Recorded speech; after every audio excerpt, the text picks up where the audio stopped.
If you have a laser machine, and you're running or starting a business, selling the items you make, you probably know the importance of accurately calculating the selling price. While a simple calculation may suffice for items like a single keyring or a small box, it's crucial to consider all possible costs involved. When a customer likes a single keyring that you made and returns for a bulk order, they'll likely want a discount based on the initial price. This becomes even more critical when dealing with more complex items.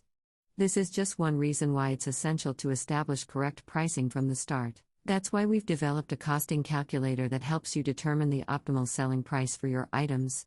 The goal of this calculator is to consistently provide your clients with the best possible price, tailored to your unique business model while ensuring profitability. So, let's dive right in, and we'll show you how it works.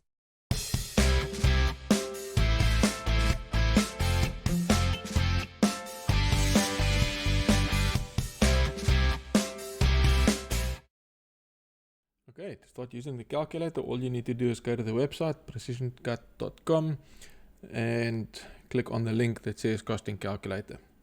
The calculator will then open in a new tab.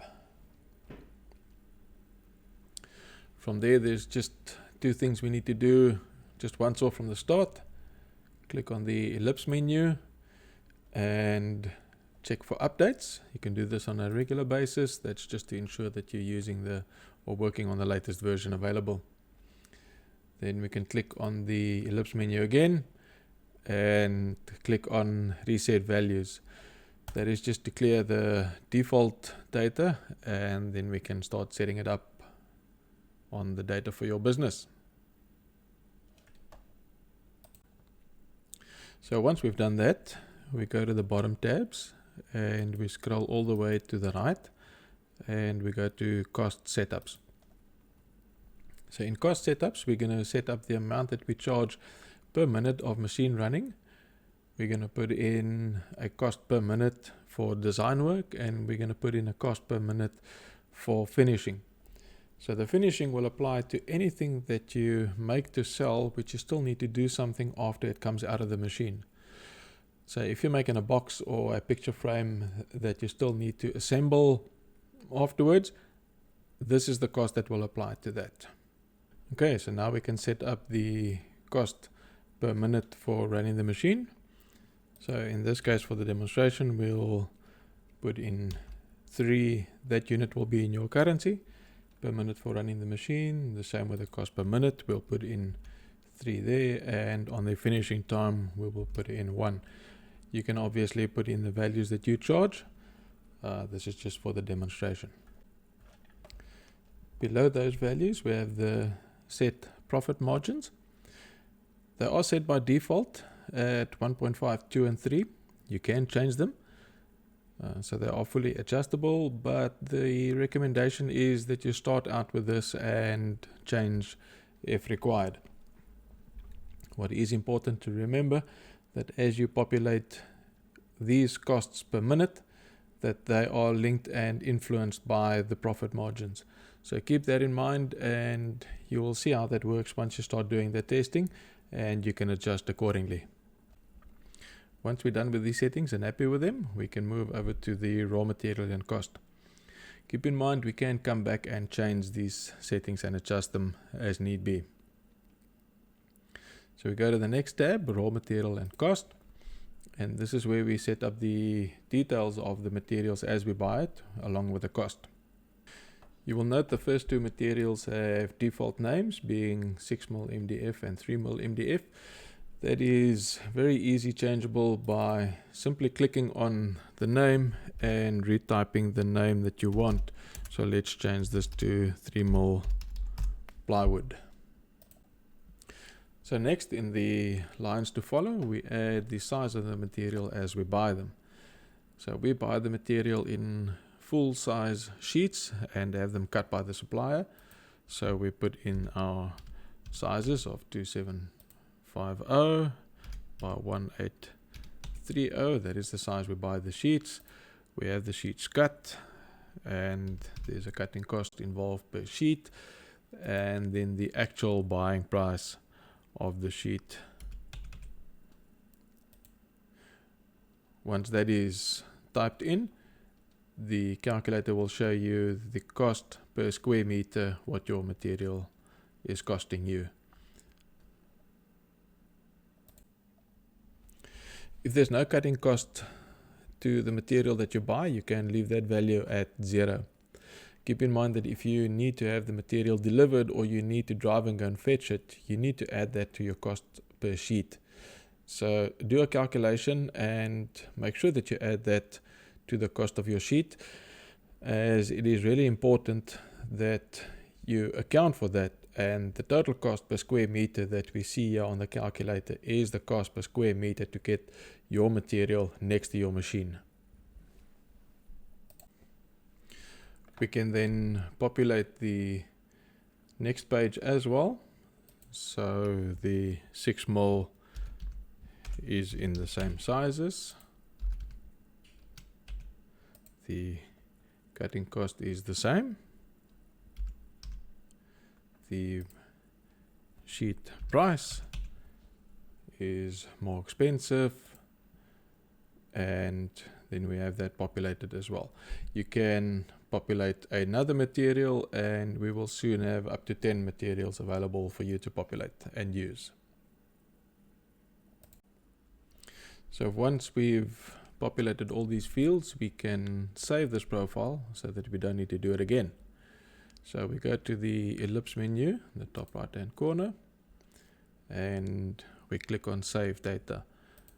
It's first going to ask you to log in before you can save it. So we sign in. So here you have the option to sign in with your Microsoft, Google or Apple account. If you don't have any of those available, you can register and sign up with a normal email address.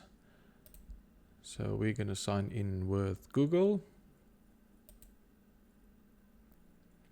So once we've signed in, we go to the ellipse menu again, and we can save our data, and we can give it a name.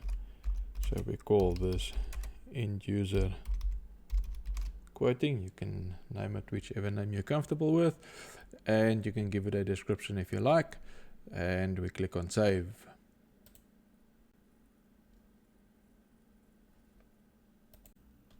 So once the data is saved, and if you change anything to do a test or by accident or whatever the reason may be on either of these two, you can simply go back to the ellipse menu, and we can say load the data, select the file, load it, and once you go back, you'll see the values are as we saved them.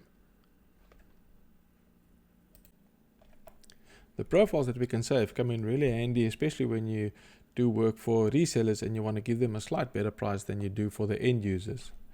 So what you do then is simply adjust the margin according to your needs, and we go to the ellipse menu and we save this data as well. Now this one we can give a name and call it reseller quoting. We can give it a description if needed, and we can save that. So when we do a quote, we come to the ellipse menu, we select load data, and we can either load the information for quoting for a reseller or quoting for an end user. You can add more profiles, but I would suggest not having too many, as it may confuse you.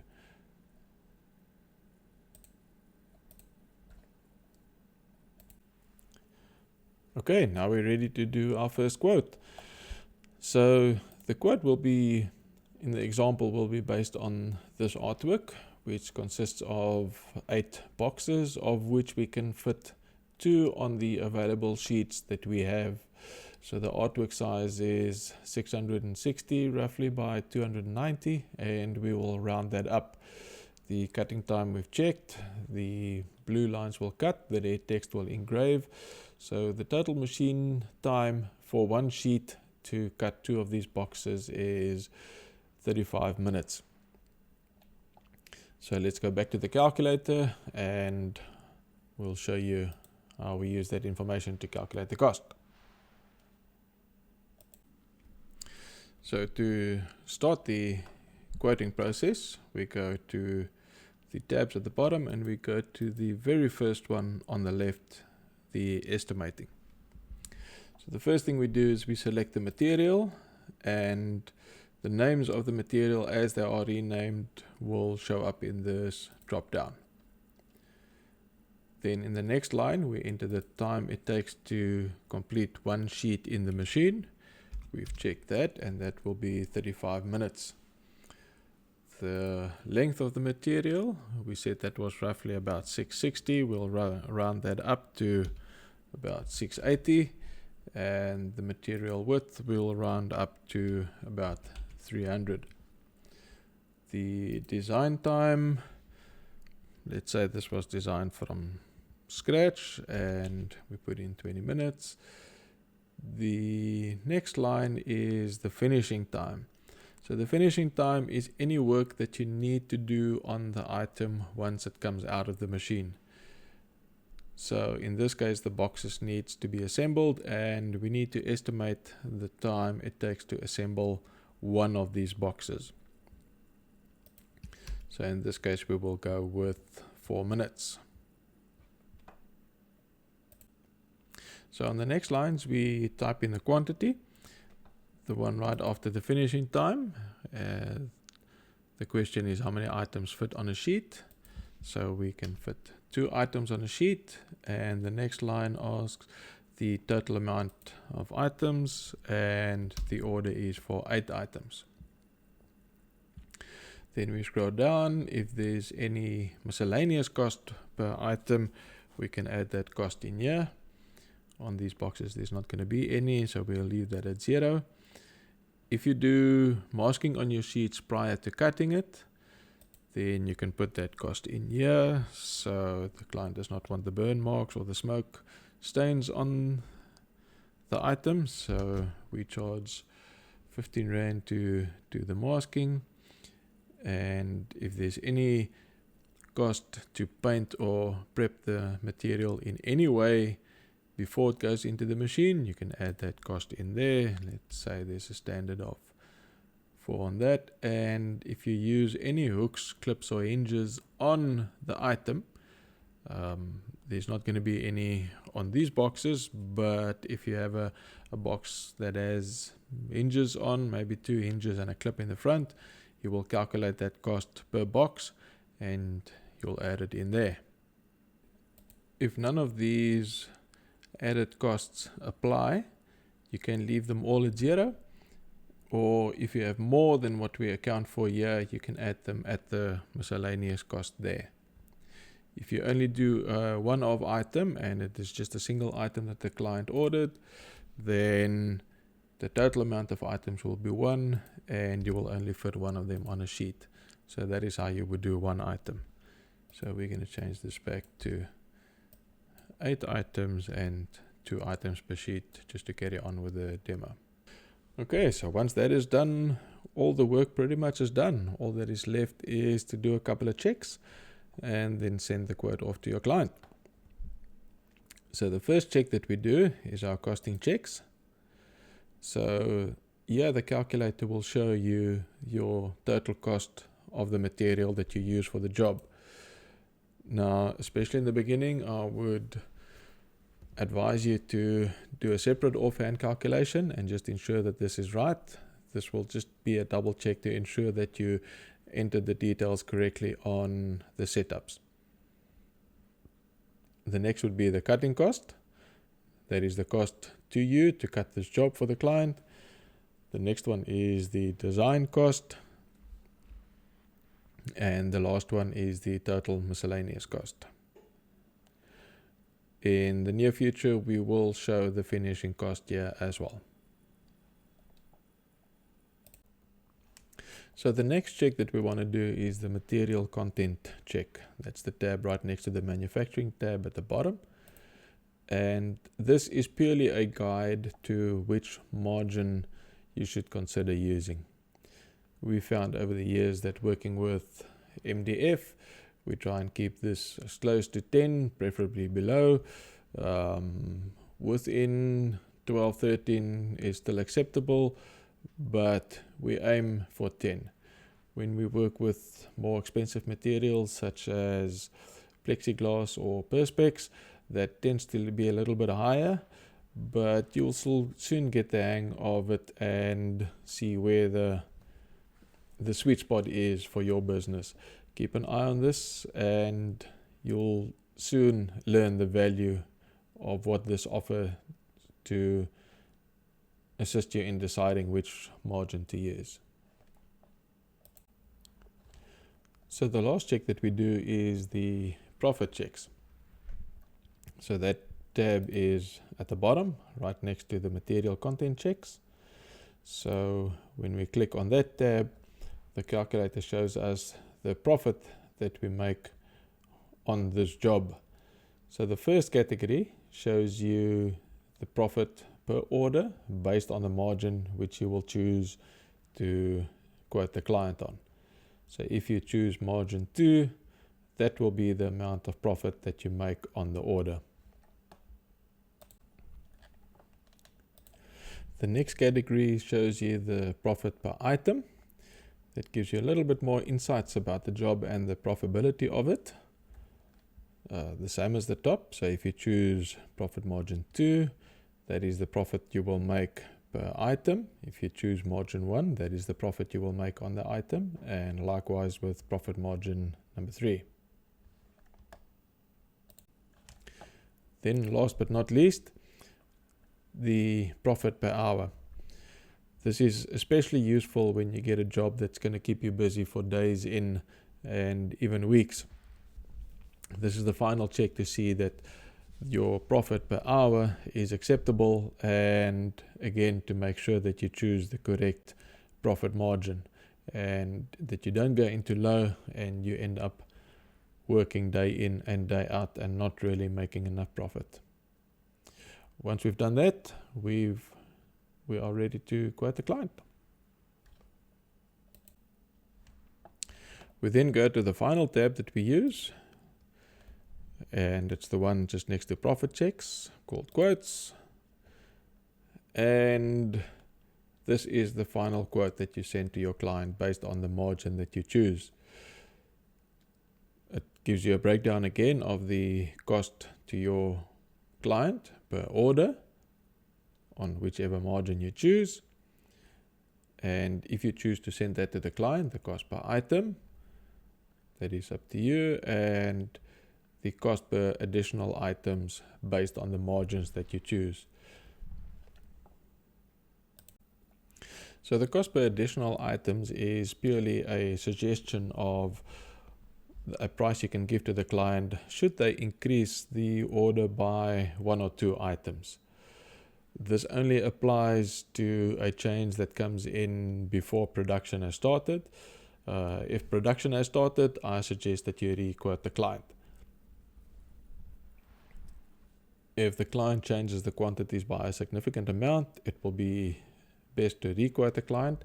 This is purely for a 1 or 2 increase. This does not apply to decreasing quantities. Only a suggestion if they increase it by a small amount. We really hope that this calculator can add some value to your business, and if you need any assistance whatsoever or have any questions, feel free to drop us a mail at info@precisioncut.com.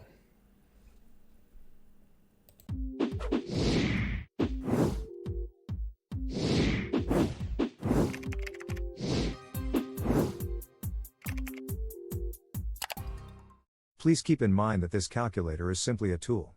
Estimation is a vital skill for any production-based business. It's not just a matter of inputting numbers. Numerous factors and variables come into play, particularly job knowledge and understanding of your equipment and software to make your business successful.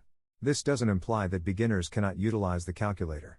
It simply means that as you gain more experience, you will undoubtedly improve your ability to cost your products more accurately. Practice makes perfect. You have full control over the inputs, and while the application guides you through a series of checks, It remains your responsibility to ensure that you approve of the outcome. To delve deeper into cost estimation, we encourage you to sign up for our introductory webinar course on quoting for a laser cutting business. Additionally, sign up for our newsletter to stay informed about any updates on our website. By doing so, you'll be the first to know about new offerings and valuable information that can benefit your business.